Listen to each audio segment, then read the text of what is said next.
ताई, आपण उपस्थित राहिलेला आहात, जनतेला आपण काय शुभेच्छा द्याल? मी सगळ्या जनतेला शुभेच्छा देते होळीच्या. आणि माझं माहेर वानेवाडीचं आहे. मी लहानाची मोठी इथं झाले. हे लहानापासून बघते. दिवसांदिवस लोकसंख्या वाढत चाललेली आहे आणि करंजेश्वरी आई सगळ्यांना चावते. त्यांच्या आशीर्वादाने सगळ्यांचं छान चाललंय. आमचं सुद्धा छान झालंय. आम्ही भरपूर मताने विजयी झालोय. त्यामुळं आईच्या चरणी नतमस्तक होते. आणि तसंच नगराध्यक्ष उमेशदादा सकपाळ यांची पण वेळोवेळी आम्हाला सहकार्य असतं. त्यांचं पण आभार मानते आणि तुमचं सुद्धा आभार मानते. थँक्यू. धन्यवाद. आमचा मित्र जो प्रत्येक कार्यक्रमात असतो, लवेकर, विकी लवेकर, विक्रांत लवेकर असं त्यांना आता म्हटलं जाईल. विकी, पहिला नगरसेवक म्हणून आज तुझा पहिला शिमगा आहे, काय सांगशील? खरोखरच प्रथम पहिला शिमगा आहे, पण आई करंजेश्वरीच्या कृपेने ह्या शिमग्याला सर्व भाविकांना शुभेच्छा देत असताना आईच्या आशीर्वादानेच मी नगरसेवक झालो आहे.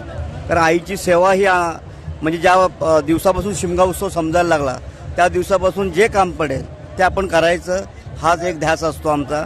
आणि तिच्या कृपेने आजपर्यंत व्यवस्थित आहे. मध्यंतरी एक माझ्यावर मोठं संकट आलं, पण आई करंजेश्वरीने ते असं एका निभावून दिलं. त्यामुळे तिची सेवा आणि हे सगळं चालू असताना आज जे आम्ही इथं चांगल्या पद्धतीने प्रमोद आणि मी आणि उपनगराध्यक्ष मॅडम, नगराध्यक्ष उमेशदादा सकपाळ आहे आणि ज्या मला संधी दिली ते माझे सन्मानित चव्हाण साहेब, त्यांच्या माध्यमातून मी आज इथं स्वीकृत नगरसेवक जरी असलो तरी आम्ही सगळ्यांनी एक टीम म्हणून आहेत. प्रथम पहिला आमचा शिमगा जो तुम्ही सांगितलं त्यामध्ये आम्ही नगरसेवक म्हणून, इतर वेळेला आपण करतच होतो सेवा, ही सगळी चालूच होतं का, पण यंदा आम्हाला वेगळं फील आलं की आम्ही जे सांगू ते हे प्रत्येक गोष्ट इथं प्रशासन करून त्यांच्याकडनं आम्ही करून घेत होतो. आणि वाळू यंदा तुम्ही बघला तर टॉयलेटची व्यवस्था आम्ही केलेली आहे. भाटण एकदम 8-15 दिवस चकाचक. म्हणजे आम्ही प्रमोद, मी असेल किंवा दांडेकर मॅडम नगराध्यक्ष आणि प्रशासन आणि आपलं पाटबंधारे विभाग, जलसंपदा आहे, ह्यांच्या माध्यमातून आम्ही चांगल्या पद्धतीचं यंदा ग्राउंड केलं. देवस्थानची साथ होती प्रत्येक वेळेला. ते अध्यक्षांचाही फोन असायचा की काम कसं झालं, पण काय टेन्शन घ्यायचं नाही, आम्ही आहोत, सगळे व्यवस्थित काम करणार. आणि यंदा बघाल तर चांगल्या पद्धतीने पाणी पण कमी आहे. म्हणजे दरवर्षी तुम्ही बघितलं तर शिमग्या हे स्टेज बुडलेलं असेल, पण ह्यावेळी एक सगळं श्रेय जातं ते प्रशासन आणि सर्व टीमला. आणि महाजनकला आम्ही पत्र देवस्थानी दिलं आणि नगराध्यक्षांनी दिलं. अशा चांगल्या पद्धतीने यंदाची तुम्ही गर्दी पण बघा, अलॉट आहे. शनिवार रविवार असल्यामुळे गर्दी प्रचंड आहे.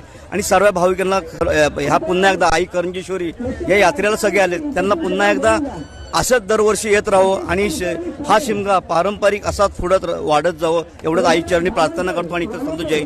भक्तांना तुझ्या थोडक्यात शुभेच्छा होळीच्या सर्व भक्तांना, म्हणजे कोकण चिपळूण यांना शुभेच्छा देत असताना एवढंच सांगेन की आनंदात हा शिमगा उत्सव पार होत असतो.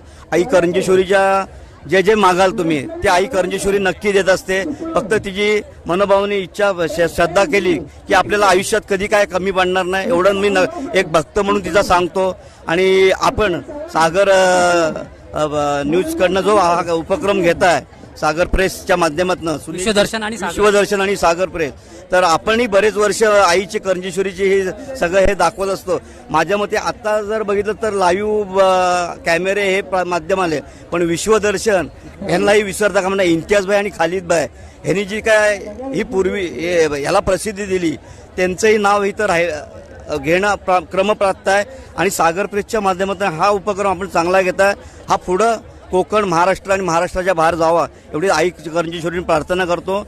आणि हा उत्सव सगळ्यांना सुख समृद्धी आणि आनंदाचं जावं हेच देवीच्या चरणी प्रार्थना करतो. आणि इथं थांबतो. जय हिंद. धन्यवाद. ताई, आपलं नाव काय? मी शहराध्यक्ष प्राजक्ता टकले, शिवसेना, शिंदेगड. आपण काय शुभेच्छा द्याल? मी शुभेच्छा असंच देईल की मी 4 दिवस बाहेर गावी गेले होते, पण मला आज प्रचंड इच्छा होती मी मापात शिमग्यासाठी जाणार. त्याप्रमाणे देवीने मला इथे बोलवून घेतलं. म्हणजे इथेच राहते मी, आज 25 वर्ष झाले. पण जो माऊल आहे दरवर्षीपेक्षा जास्त माऊल आहे. आणि जे आपले नगराध्यक्ष उमेशदादा सकपाळ, त्यांची सर्व टीम, माझ्या नगरसेविका, सगळे जलसंपदा विभाग, नगरपालिका, सगळ्यांनी जो यावर्षी जरा वेगळं माऊल दिसतोय. स्वच्छता दरवर्षी असतेच, पण दरवर्षीपेक्षा यावर्षी जरा सगळं नियोजन छान केलेलं आहे. आणि आपला जो हा शिमगा आहे हा मापातला हा महाराष्ट्रामध्ये प्रसिद्ध आहे. जिथे तिथे हा शिमग्याची चर्चा होते आणि हा असाच दिवसेंदिवस वाढत जाणार. महाराष्ट्रातून देशात, देशातून राज्यात, राज्यातून देशात असं वाढत वाढत जाणार. आणि मी एवढंच सांगू इच्छिते, आई करंजेश्वरी सगळ्यांकडून करून घेते. आज जवळजवळ 45 इथे शरणे काढलेत. भक्ताच्या हाकेला देवी पावते नक्कीच, आणि मला पण त्याचा अनुभव मिळालेला आहे. प्रत्येक भक्ताला मिळेल. मी एवढीच, आणि ह्या मापकरांनी पण खूप छान इथे नियोजन केलेलं आहे. दरवर्षी आम्हाला वेगवेगळं नियोजन बघायला मिळतं. मी सगळ्या भक्तांना माझ्या शिवसेना शहराकडून, महिला आघाडीकडून सगळ्या भक्तांना होळीच्या खूप खूप शुभेच्छा देते. आणि सागर यूचे धन्यवाद. धन्यवाद ताई. आपण या ठिकाणी प्रांताधिकारी आलेले आहेत, प्रांताधिकारी लिंगाडे साहेब, तर त्यांच्या आपण शुभेच्छा घेणार आहोत. लिंगाडे साहेब, लिंगाडे साहेब या ठिकाणी आहेत. मी विश्वदर्शन केबल नेटवर्कच्या लाईव्ह कार्यक्रमामध्ये साहेब आपलं स्वागत करतो. होळीचा सण सुरू झालेला आहे. होळीच्या सणानिमित्त प्रांताधिकारी म्हणून आपण शुभेच्छा काय द्याल?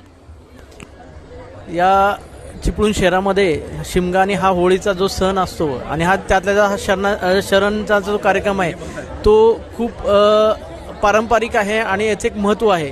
त्याच्यामुळे यासाठी जी भव्य या ठिकाणी गर्दी जमा झाली त्यासाठीच आम्ही या करंजेश्वरी देवस्थानच्या वतीने या पाण्याचंही नियोजन करत होतो. आतापर्यंत आपण मशीन पण बंद केल्या होत्या आणि आत्ता या मशीन चालू केलेल्या आहेत. त्याच्यामुळं मी सर्व भाविकांना एक विनंती करेल की यापुढे पाण्याची पातळी वाढली जाणार आहे आणि या ठिकाणी खूप मोठ्या प्रमाणात गर्दी पण आहे. तर त्यांनी सुरक्षित पद्धतीने या मैदानातून आपापल्या म्हणजे पुढच्या जावं आणि एक चांगला कार्यक्रम या ठिकाणी पाहायला मिळालं. सर्व भक्तगण आणि सर्व चिपळूण शहराच्या नागरिकांना मी या निमित्त शुभेच्छा देतो. धन्यवाद लिंगाडे साहेब. या ठिकाणी नगराध्यक्ष सकपाळ साहेब आहेत. सकपाळ साहेब, नगराध्यक्ष झाल्यानंतर हा तुमचा पहिला शिमगा आहे, त्याबद्दल आपली भावना आणि जनतेला शुभेच्छा. सर्वप्रथम आजच्या या आई करंजेश्वरीच्या भव्य दिव्य अशा दिमागदार सोहळ्याच्या कार्यक्रमाला सर्वांना मी, माझ्या भाविकांना मी शुभेच्छा देतो. आणि हा माझा जरी माझ्या आयुष्यात नगराध्यक्ष झाल्यानंतरचा पहिला कार्यक्रम असला तरी आम्ही कित्येक वर्ष या पटांगणामध्ये येऊन आमच्या आईचा हा माहेरवशीन म्हणून इथला जो कार्यक्रम आहे हा बघत आलेलो आहे. आणि आज प्रांतसाहेब असतील, आता आमचे मुख्याधिकारी साहेब असतील, किंबहुना आमच्या इरिगेशन डिपार्टमेंटचे सर्व लोक असतील, यांनी आम्हाला खूप सहकार्य केलं की ह्या सगळं पटांगण बनवताना. आणि खरंच हा एवढा तुम्ही लाखोचा जो भक्त समूह बघताय, तुमच्या लक्षात मध्ये येईल की आपल्याला हा कार्यक्रम म्हणजे एखाद्या जमिनीतून शरण शोधून काढणं म्हणजे त्या आमच्या देवीची ताकद काय आहे ह्याची कल्पना अखंड मला वाटतं महाराष्ट्राला माहिती आहे. त्यामुळे हा आजचा जो कार्यक्रम जो संपन्न होतोय हा कार्यक्रम असाच दीर्घतर चालू राहील, त्याला कोणत्याही प्रकारची अडचण होणार नाही. आणि अशा प्रकारे माझ्या देवीचा हा उत्सव पूर्ण चांगला दिमागात साजरा होतोय. त्याबद्दल मी सर्व माझ्या माप आणि गोळकोट भाविकांना मी खूप खूप शुभेच्छा देतो. आणि चिपळूणला तमाम जे भाविक आलेले आहेत, चिपळूणतून बाहेरून लोक आलेले आहेत, ह्या सर्व माझ्या भक्तगणांना मी खूप खूप शुभेच्छा देतो. धन्यवाद सकपाळ साहेब. या ठिकाणी नगरपालिकेचे मुख्याधिकारी जाधव साहेब आहेत. जाधव साहेब, पहिलं पोस्टिंग आहे चिपळूणमध्ये आणि पहिला हा आपला शिमगा आहे, काय सांगाल? सर्वप्रथम या पवित्र होळी, शिमगा व रंगपंचमीच्या सर्व कोकणवासियांना व सर्व महाराष्ट्राच्या तमाम जनता जे इथे हजर आहे त्यांना सर्वांना शुभेच्छा. खरं तर मी नाशिकचा असल्यामुळे आमच्याकडं शिमगा एवढ्या मोठ्या प्रमाणात साजरा होत नाही, पण कोकणचा शिमगा हा मी लहानपणापासून ऐकत आलो होतो आणि आज तो खरंच अनुभवायला मिळाला आहे चिपळूणच्या मायभूमीत आणि या पवित्र भूमीमध्ये. आणि सर्वात महत्त्वाचं म्हणजे शरणं काढणं जे मी ऐकत होतो, फक्त मला वाटलं कल्पना असायची, पण ते आज प्रत्यक्षात पाहिलं आणि खरंच देवीचं पावित्र्य काय असतं हे अनुभवायला मिळालं. सर्व चिपळूणवासियांना व भाविकांना मी एकच सांगू शकतो, हा सण आपण आरोग्यदायक कमीत कमी म्हणजे शरीराचं व याचं नुकसान न करता तसंच स्वच्छता राखत करावा व या सर्व पवित्र सणाच्या सर्वांना शुभेच्छा. धन्यवाद. धन्यवाद प्रांतसाहेब, लिगाडे साहेब, नगराध्यक्ष आणि सीओ साहेब, आपण आलात आणि जनतेला शुभेच्छा दिल्यात. खूप खूप धन्यवाद. असंच आपणाकडून सहकार्य अपेक्षित आहे. धन्यवाद. या ठिकाणी आमचे देवस्थानचे अध्यक्ष चिपळूणकर साहेब आहे. चिपळूणकर साहेब, 123 भक्तांनी शरणं पुरलेली होती, तर त्यापैकी आतापर्यंत किती भक्तांची शरणं निघालेली आहेत? आतापर्यंत 42 भक्तांची शरणं निघाली आहेत असं आता कार्यकर्त्यांकडनं समजलं. निश्चित आकडा थोड्या वेळाने कन्फर्म सांगता येईल. याच्या पुढचं आता नियोजन उत्सवाचं काय राहील? आता याच्या पुढे बाजारपुलाकडे जाईल, पालखीचं प्रयाण तिकडे होईल 10 वाजेपर्यंत पालखी बाजारपुलावरती जाईल असं अपेक्षित आहे. आणि उद्याचं नियोजन काय असणार आहे? आता रात्री पालखी गोळकोटमध्ये जाईल आणि सकाळी पहाटे भद्रीचं होऊन पालखी तिथं गोळकोट साणेवरती स्थानापन्न होईल. काल एक महत्वाचा प्रश्न आपण निदर्शनास आणून दिला होता की नदीचं पात्र एक खूप रुंद करण्यात आलेलं आहे आणि मैदान हे खूप अरुंद करण्यात आलेलं आहे. तर इथं नगराध्यक्ष पण आहेत, प्रांत पण आहेत आणि मुख्याधिकारी पण आहेत. तर मला असं वाटतं आपल्या प्रश्नाची ते निश्चितच दखल घेतील आणि भविष्यामध्ये जे काही पात्र अरुंद किंवा रुंद होतंय ते आहे त्या ठिकाणी राहील आणि शेरणे काढण्याचं मैदान हे वाढेल अशी आपण अपेक्षा करूया. निश्चितपणे आता प्रांत साहेब, मुख्याधिकारी साहेब, नगराध्यक्ष साहेब हे सर्व आहेत. लिगाडे साहेब आत्ताच पाण्याचं जे नियोजन आमच्या समोरच करत होते आणि ते महापुराचं देखील नियोजन अत्यंत म्हणजे कसोशीने करत असतात आणि त्याच्यामुळेच आपल्याकडे महापूर येत नाहीये. परंतु आपण आता इथं पाहिलं असेल की शरणाचं महात्म्य आणि शरण कसं काढलं जातं. तर हे जर का आपल्याला अबाधित ठेवायचं असेल तर हे शरण मैदानचं अस्तित्व राहणं आवश्यक आहे. तर त्यासाठी मी त्यांनाही याच्यापूर्वी देखील विनंती केलेली आहे आणि याच्यापुढे देखील त्यांनी सांगितले की आपण शरण मैदान अबाधित राहण्यासाठी निश्चितपणे प्रयत्न करूया. नगराध्यक्ष साहेब, खरं तर आम्हाला संधी फार कमी मिळते तुम्हाला विचारण्याची. तर हा जो प्रश्न मांडलेला आहे तर त्याबद्दल आपण काय आश्वासन द्याल, काय आश्वासित कराल? नाही, माझं काय मत आहे का, माझं काम आहे जास्त काम करणं आणि कमी बोलणं. मी मगाशी तुम्हाला आठवतं की तुम्हाला आठवत नसेल बोलता बोलताना की मगाशी सांगितलं की अशा कोणत्याही प्रकारच्या तांत्रिक अडचणी माझ्या देवीच्या कुठल्याही पटांगणात येणार नाही. तुम्ही ते ऐकलं नसाल बहुतेक, परंतु ते येणार नाही आणि आमचा हा कार्यक्रम इतक्या वर्षाचा चालू आहे हा असाच कायमस्वरूपी राहील आणि हे सगळे देवीच्या कृपेनंच राहणार आहे. आम्ही फक्त याच्यामध्ये फक्त आमचा छोटासा हातभार असेल. धन्यवाद नगराध्यक्ष साहेब, प्रांत साहेब, अध्यक्ष साहेब आणि सीओ साहेब या ठिकाणी आले. विश्वदर्शन केबल नेटवर्कला त्यांनी आपल्या भावना व्यक्त केली, जनतेला शुभेच्छा दिल्या, त्याबद्दल सर्वांचा मी आभार मानतो. धन्यवाद. एक कॉमन फोटो एक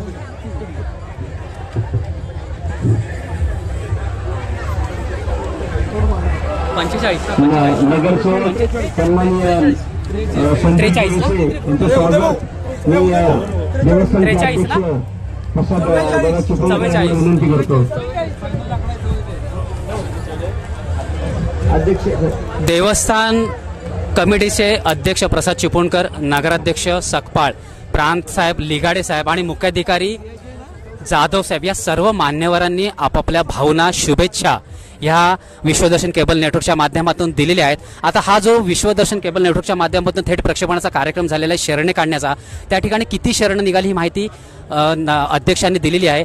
123 पैकी 44 भक्तांची शरणं या ठिकाणी काढण्यात आलेली आहेत आणि आमचे नगरसेवक आणि देवस्थानचे सचिव विश्वस्त उदय जोळे यांच्याकडून आपण प्रत्यक्ष माहिती घेऊया. उदय जोळे साहेब, प्रत्यक्ष किती शरणं निघाली आणि कोण कोण भाग्यवान आहेत काय सांगाल? एकूण 44 शरणे या ठिकाणी मिळाली. देवीचा महिमा आगाध आहे. ज्याचं शरण मिळतं त्याचं 100% काम होतं असं आहे, परंतु ज्याचं शरण मिळत नाही त्याचं काम नाही होत असं नाही. तर त्याच्यावरही श्रद्धा, ती ज्याने जी देवीवर श्रद्धा ठेवलेली आहे ती कधी ना कधी फलद्रूप होईल हे मात्र नक्कीच. 44 एकूण शरणे मिळालेले आहेत आणि देवी त्यांची मनोकामना पूर्ण करेल अशी अपेक्षा आहे. हे 44 भक्त जे आहेत ते चिपळूणमधले आहेत, रत्नागिरी जिल्ह्यातले आहेत, कोकणातले आहेत का कोणकोणत्या भागातले आहेत, काय सांगाल त्याविषयी? नाही, हे महाराष्ट्रभरातले जे देवीचे भक्त आहेत ते सर्व भक्त या ठिकाणी येतात. शरणे ज्यांचे मनोकामना ते लपवतात. पण महाराष्ट्र पुण्यातले आहेत, अमरावतीतले आहेत, कोकणातले आहेत, मुंबईतले बरेचसे आहेत, अशा पद्धतीने नागपूरमधले आहेत, अशा पद्धतीने सर्व महाराष्ट्रभरातले भक्त. आपण नगरसेवक आहात आणि देवीची ज्यावेळी पालखी खांद्यावर उचलण्याची वेळ येते किंवा उत्सव सुरू होतो त्यावेळी भोईराजांचा हा ड्रेस आपण परिधान करता, या गणवेशाविषयी काय सांगाल? कसं आहे, मी नगरसेवक असलो आणि या देवीचा विश्वस्त म्हणजे सचिव देखील आहे, परंतु जो हा माझा लाल ड्रेस आहे, मी पालखीचा भोई आहे म्हणून कितीही मोठा जरी झालो, याच्याही पुढे जरी किती मोठा झालो तरी मात्र पालखीचा भोई आहे हे मी विसरण्याने हा माझा वर्षानुवर्षे ड्रेस जो आहे देवाचा तो माझ्याकडे कायम राहणार आणि मी हा सेवेकरी म्हणूनच राहणार. या भोईराजांच्या हा जो वैशिष्ट्यपूर्ण ड्रेस आहे त्याविषयी आम्हाला माहिती सांगा. गेली अनंत वर्ष म्हणजे आमच्या माहितीच्या पूर्वीपासून आहे की देवीची पालखी खांद्यावर घेण्याचा किंवा पालखी उचलण्याचा मान हा भोई समाजाचा आहे. हा अविरतपणे चालू आहे पूर्वीपासून, म्हणजे महाराजांच्या कालापासून भोई हे पालखीचे भोई असे होते. तर तो आता मान देखील आता करंजेश्वरीच्या पालखीच्या निमित्तानं हा भोई समाजाला आहे. आणि आपण पाहाल तर सर्व भोई ड्रेस असू दे, बिना ड्रेसचे असू दे, सगळेजण जे पालखी घेणारे आहेत ते बिना चपलेचे, म्हणजे पूर्ण या वाळवंट आपण बघितलं असेल शेरणे काढताना देखील, आणि पूर्ण शिमग्यामध्ये कोणीही पायामध्ये चप्पल न घालता अशा पद्धतीने कार्यक्रम हा चालू असतो देवीचा. आणि आपण शुभेच्छा काय द्याल जनतेला? जनतेला या शुभेच्छा देईन की आताचा काळ बघता आपण परमेश्वरावरची, देवावरची श्रद्धा, देवीवरची श्रद्धा ही कायम ठेवावी, आणि आपण श्रद्धेमुळेच आपल्या आयुष्यात फरक पडतो. जसे आपण डॉक्टरकडे जातो तशा पद्धतीने देवाच्या चरणी जरी आपण नतमस्तक ठेवला, एक श्रद्धा ठेवली, तर आपण निश्चितपणे त्यातून ज्या अडचणी असेल त्यातून तरून जाऊ. हा विश्वास आपण ठेवला पाहिजे अशी मी प्रार्थना करतो, आणि आम्ही देखील तो विश्वास ठेवतो. म्हणून अजूनपर्यंत कलावंत सुद्धा असतात. यावर्षी कोणकोणते कलावंत आलेत? यावर्षी रुपाली भोसले सरकारी भूमिका करतात लप्पंडवा मालिकेमध्ये, स्टार प्रमध्ये त्या आलेल्या आहेत माझ्याबरोबर. आणि दरवर्षी न चुकता सगळेजण आवर्जून या होळीसाठी येतात आणि विचारतात मला की शिमगा कधी आहे. मग त्यांना इथे आल्यानंतर मग त्यांची काय प्रतिक्रिया होते? त्यांना हे फार आवडतं. त्याही मूळच्या कोकणातल्या आहेत आणि त्यांना हे सगळं बघायला फारच आवडतं आणि त्यांना फार मजा येते हे सगळं बघून. कारण मुंबईत एक वेगळं जग असतं, इथे आल्यानंतर एक वेगळं जग होतं, आणि इतकी सगळी माणसं आणि त्याच्यानंतर त्यांना भेटणारे ते प्रेक्षक असून आणि ज्या मायेने भेटतात त्यांना ते खूप आवडतं. त्यामुळे ते न चुकता दरवर्षी येतात.